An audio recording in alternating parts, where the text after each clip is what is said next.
Olá, seja bem-vindo de volta às nossas aulas aqui do nosso Através da Bíblia, da Escola Charles Spurgeon Online. Sou o professor Felipe Prestes e nós estamos aqui em mais uma das nossas aulas tratando sobre o livro de Colossenses.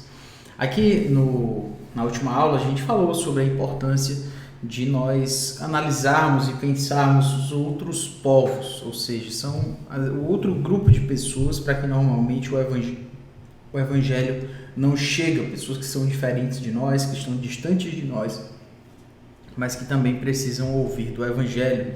No caso de uma igreja que está mais perto dos pobres, pode ser os mais ricos, uma igreja que tem mais pessoas que são mais ricas, têm mais condições sociais, condições financeiras, eles poderiam chegar mais perto dos pobres, e uma igreja que tem mais jovens poderia alcançar um grupo de pessoas mais velhas, e uma igreja com pessoas mais velhas também poderia alcançar um grupo de pessoas mais jovens. Eu acho que essa é isso em termos da nossa realidade, né? Claro, da nossa Jerusalém, nosso grupo de pessoas que está ali dentro da nossa cidade. Mas obviamente o Evangelho também precisa alcançar os povos no seu sentido mais lato, né? Ou seja, precisamos das missões mundiais, precisamos de missões transculturais, precisamos de pessoas que alcancem, que levem o Evangelho para mais e mais pessoas, porque sem essa consideração fica realmente bem mais difícil de nós vivermos à luz desse fato, do mistério que estiver oculto dos séculos e das nações, ou seja, do Evangelho da salvação que chega além dos judeus, mas também para os gentios, para os povos. Muito bem, então se a gente concluiu aqui sobre esse mistério que estiver oculto dos séculos e das gerações, e agora ele diz: agora, todavia, se manifestou aos santos. A gente já explicou isso exatamente. Agora esse evangelho chega aos outros povos, né? E a gente tem aqui finalmente o versículo 27, aos quais Deus quis dar a conhecer qual seja a riqueza da glória deste mistério entre os gentios, isto é, Cristo em vós, a esperança da glória. Esse é um texto maravilhoso, vale muito a pena a gente falar sobre ele, certo? Como ele diz aí, né? Aos quais Deus quis dar a conhecer qual seja a riqueza, certo? A riqueza da glória deste mistério entre os gentios. Isto é, Cristo em vós, a esperança da glória. Qual é a riqueza da glória deste mistério entre os gentios? Qual é a riqueza dessa salvação entre os gentios? A riqueza da glória desse mistério, ele fala, é Cristo em vós, né? Cristo em vocês, a esperança da glória. Ou seja, tem uma colocação aqui interessante, acho que vale a pena a gente colocar aqui, que quando ele diz, olha, essa é a riqueza do mistério entre vocês. Você deve lembrar, antes de eu falar mais sobre isso, você deve lembrar, por exemplo, lá de João, capítulo 4, a mulher samaritana. Ela pergunta para Jesus, Senhor, a gente vai adorar onde? A gente vai adorar nesse monte ou nesse monte? A gente vai adorar no monte dos samaritanos ou no monte dos judeus, né? Dos de Jerusalém? Samaria ou Judéia, né? Onde é que a gente vai adorar? Por quê? Porque tinha um templo em um monte e tinha um templo no outro monte.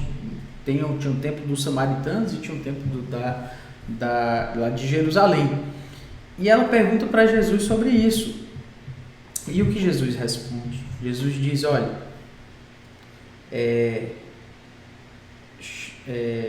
eis que vem a hora, já chegou, que os verdadeiros adoradores adorarão em espírito e em verdade. Nessa hora, Cristo coloca para a mulher samaritana, dizendo que a adoração ela não estaria mais limitada a um certo perímetro.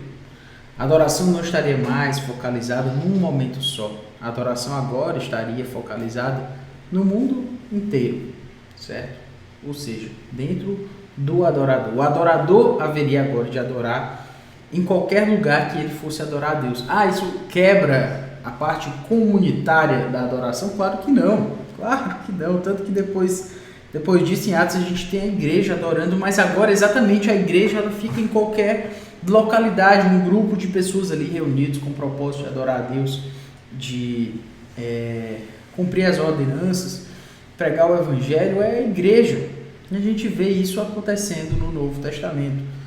Mas o ponto é que agora a adoração é em espírito e em verdade. Então, quando a gente vê aqui, qual é o mistério, qual é a riqueza, né? Como ele diz, é a riqueza da glória desse mistério entre vocês. É Cristo em vocês, Cristo em vós. Quando ele diz aqui, né? Cristo em vós, a esperança da glória.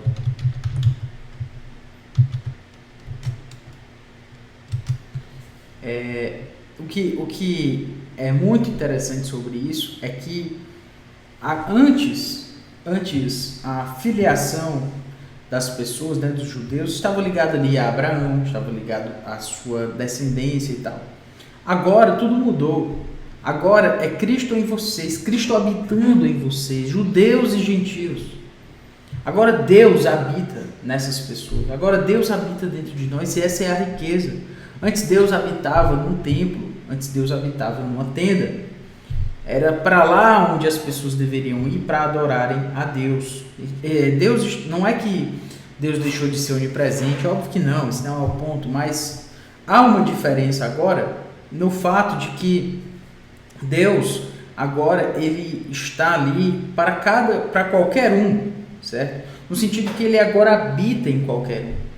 Claro que se converter, que se entregar a ele, que confessar os seus pecados, mas o ponto é que agora Cristo habita dentro de nós. Deus habita dentro de nós pelo Espírito Santo, que habita dentro dos seus. Então agora tudo mudou. Antes havia um local específico e limitado. Deus era limitado? Não, mas aquele era o lugar para onde as pessoas deveriam ir, repito. Mas agora, Cristo em vós, a esperança da glória. O mistério foi revelado. Agora a salvação chega a um grupo de pessoas que não eram os judeus, agora são os gentios. E isso é o que é impressionante sobre essa questão. Cristo em vós, a esperança da glória. Ou seja, ainda pegando aquele gancho que eu falei sobre o evangelho chegar a qualquer grupo de pessoas, o milagre do evangelho, ele pode transformar qualquer pessoa, de qualquer grupo, de qualquer área, de qualquer forma. Cristo pode nos transformar. Cristo pode mudar a nossa vida, pode mudar a vida de qualquer pessoa. Cristo em vós, a esperança da glória. Outra questão sobre isso, se é a esperança da glória, novamente, isso traz um ponto de esperança, de perseverança, porque a salvação não vai depender da minha filiação em termos étnicos, em termos religiosos lá com os judeus. Agora é Cristo em mim, a esperança da glória. A Cristo habitando em mim tem uma perspectiva escatológica. Cristo habitando dentro de mim é uma garantia de que eu serei glorificado, de que eu terei um corpo glorificado, de que eu serei transformado eternamente, de que eu ressuscitarei com Cristo. Todos esses pontos eles devem ser levados em consideração. Cristo em vós, a esperança da glória. Nós chegamos aqui ainda no versículo, agora no versículo 28. Sim, eu estava falando, esqueci de falar esse ponto, né? Qualquer pessoa pode ser transformada, não é só um grupo de pessoas. Deus pode transformar aqueles que a gente menos espera. Deus pode transformar aquela pessoa que você acha que nunca viria a ouvir, seja porque ela é muito rica, seja porque ela é muito pobre, seja porque ela errou muito na vida, seja porque é um marginal, seja porque é uma pessoa do alto escalão da política. Deus pode transformar qualquer pessoa, qualquer pessoa, seja um índio lá no meio da Amazônia, que nunca ouviu falar de Jesus, que Jesus é algo absolutamente estranho para ele. Se o Cristo for pregado para ele, Deus pode transformar a vida dele. E Cristo pode vir a habitar nesse índio. E assim, sucessivamente, nós podemos ver uma grande diferença que pode haver nesse sentido. É isso mesmo. E agora a gente chega aqui, como eu falei, no versículo 28, nós temos o qual nós anunciamos, advertindo a todo homem e ensinando a todo homem em toda a sabedoria, a fim de que apresentemos todo homem perfeito em Cristo. Para isso é que eu também me afadigo, esforçando-me o mais possível, segundo a sua eficácia, que opera eficientemente em mim. Vamos analisar aqui o versículo 28. Se a gente pegar aqui o nosso esboço, até o 27, ele está falando sobre um mistério. E agora ele vai falar sobre uma estratégia, certo? A gente está aqui no versículo 28, certo? Estratégia. Ele falou sobre esse serviço a Deus, falou do sofrimento, falou desse mistério que foi revelado. E agora ele vai falar da estratégia desse serviço, certo? Como é que ele faz para anunciar esse evangelho, como ele apresentou. E aqui ele coloca o seguinte ponto, no versículo 28, qual nós anunciamos, como ele anuncia, Nós anunciamos. Como é que ele faz isso? Advertindo a todo homem e ensinando a todo homem em toda a sabedoria. Agora, note aqui, quando ele diz nós anunciamos, agora ele vai falar como é que ele faz, esse anunciar, como é que ele cumpre o ministério que Deus espera para ele. Aqui a gente tem exatamente uma explicação sobre isso. Como é que ele faz isso? Nós anunciamos. Como? Como é que eu anuncio esse mistério? Advertindo a todo homem e ensinando a todo homem. Advertindo a todo homem e ensinando a todo homem. Há uma discussão e, de fato, as duas palavras aqui que a gente tem no versículo 28, nós temos aqui uma ideia desse advertir e instruir, Advertir e ensinar. Deixa eu ver aqui a versão NVI, como é que eles colocam esse.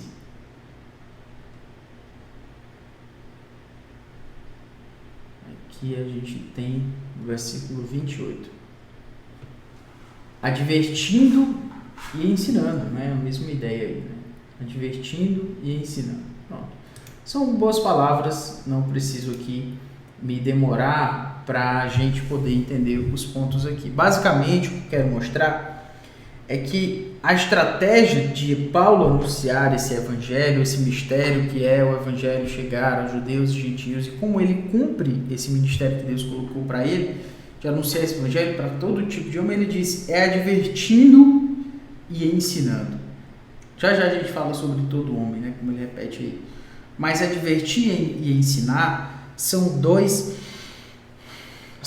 pontos do anúncio do evangelho. O primeiro deles tem a ver com advertência. A palavra, especificamente, tem a ideia, traz também essa ideia, já que ele está colocando aí em paralelo com o ensinar, tem a ver com colocações que sejam mais diretas, de forma prática, para a vida das pessoas. O que para mim é importantíssimo, Porque você pode anunciar o Evangelho, você pode falar de Cristo, você pode ensinar a palavra de uma forma meramente instrutiva, colocar para as pessoas, olha, aqui são as posições relacionadas à teologia sistemática. Você fala sobre aquilo e simplesmente menciona esses pontos aí.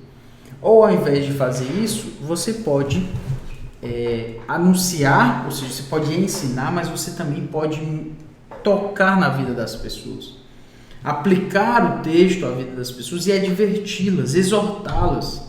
O que normalmente é difícil fazer, porque é mais fácil você só ensinar e não se comprometer com ninguém, não colocar sua pele em risco novamente, né? Mas nós precisamos colocar nossa pele em risco, nós precisamos colocar a nossa vida em muitas vezes de forma que as pessoas possam notar que nós não estamos tentando ser isentos da responsabilidade de ensinar de uma forma firme. Então, advertir é exortar, é chamar a atenção do irmão, é dizer, meu irmão, você está falhando nesse ponto, eu estou aqui para lhe ajudar, todo mundo é falho, todo mundo é pecador, mas existe uma área aqui da sua vida que a gente precisa trabalhar. E é muito fácil nós nos eximirmos dessa responsabilidade com várias desculpas. As desculpas podem até ser piedosas, né? Pode ser até, mas quem transforma é Deus, quem muda a vida das pessoas é o poder do Espírito Santo. Certo, mas Deus usa, o Espírito Santo usa. Está tudo na Bíblia. Exortai-vos mutuamente. Fala sobre o cuidado que tem que se ter com os que estão longe da palavra, com os que precisam ser exortados. Então, nós anunciamos advertindo a todo homem e ensinando a todo homem. Ou seja, a proclamação do Evangelho, ela tem um elemento mais pessoal de você não só exortar no sentido de chamar a atenção para o erro, mas também de consolar. Também esse elemento aqui, certo? Tem um elemento do ensino, da instrução, vou já falar sobre ele, mas tem um elemento também de você ser mais próximo do outro e poder encorajá-lo, motivá-lo. Às vezes as pessoas, elas estão tão distantes de Deus, né? Tão distantes da palavra, e ao invés de você simplesmente bater nelas a cada pregação, a cada sermão, a cada estudo bíblico, você vai lá, irmãos, vocês precisam mudar nisso, irmãos, vocês precisam mudar naquilo e tal. Ao invés disso, o que a gente podia fazer? A gente podia também motivá-los. Mas motivá-los com o quê? Com pregação motivacional só? Não, é disso que eu estou falando, é levar o Evangelho. O Evangelho ele motiva. Na verdade, ele é o que vai motivar de forma correta as pessoas. Como assim, professor? Motivar, levar as pessoas, olha, você está falhando, é difícil, é sério isso, você precisa mudar isso, mas deixa eu lhe dizer que se for sozinho você não vai conseguir. Você precisa da graça de Deus, você precisa do Evangelho, você precisa de crer que Cristo morreu e ressuscitou, e isso nos possibilita a obedecer, isso nos ajuda a fazer o que precisamos fazer corretamente. Ou seja, eu saí daquele que simplesmente está ali ensinando de forma distante e chego mais próximo das pessoas e exorto naquilo que elas precisam ouvir, tanto de encorajamento quanto também de transformação. Advertindo a todo homem e ensinando a todo homem. A palavra para ensinar exatamente é de onde vem a palavra didática, né? Didasco é o verbo lá no grego, e a ideia é exatamente essa, instruir. E esse ponto, ultimamente, tem sido perdido muito em muitas igrejas, que é exatamente a hora do ensino. Tem igrejas que aumentam o tamanho do louvor, né? O tamanho da parte em que tem música.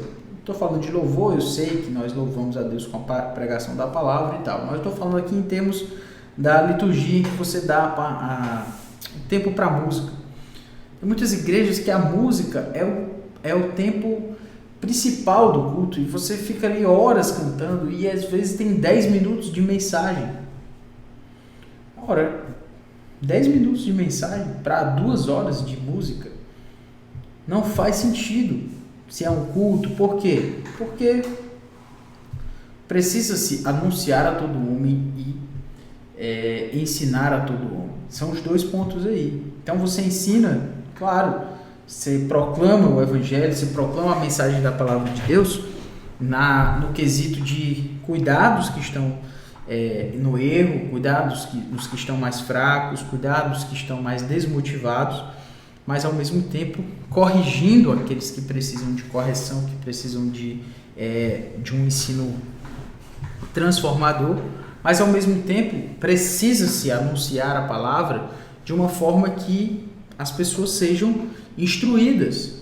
Isso serve para qualquer um de nós, não precisa ser um pastor, um pregador para isso não. Se nós queremos anunciar, nós precisamos anunciar o evangelho para a nossa família, para a esposa, para os filhos e tal. Então, além de exortar nossa família, nós precisamos instruir a nossa família com a palavra. Olha, aqui está a palavra de Deus, nós vamos lê-la, nós vamos estudá-la agora. E não dá para fazer todo dia, faz uma vez por semana, mas em algum momento precisa ser feito esse estudo da palavra, para que não se esqueça dela.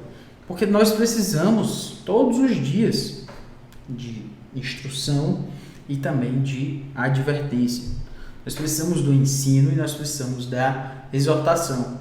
Então, a partir do ensino, da instrução direta saber os livros da Bíblia, saber estudar, saber onde está o livro de Obadias, o livro de Abacuque, conhecer alguns versículos decorados mesmo, sabe? Conhecer a palavra. Caso contrário, nós vamos estar bem distantes do que deveríamos estar. Então, Paulo traz a sua estratégia. Qual é a sua estratégia para anunciar esse evangelho? É essa.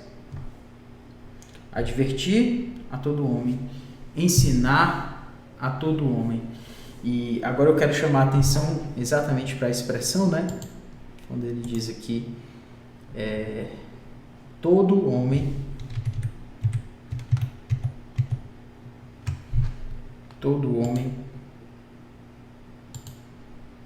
e ensinando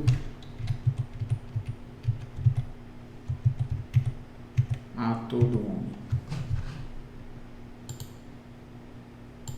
Quando a gente tem esse todo homem, novamente ele chama a atenção para aquele que eu chamei de universalismo do evangelho, que é pregado a todas as pessoas, todo tipo de gente. Paulo, ele está querendo botar na cabeça das pessoas que não existe só um tipo de gente a quem se pregar.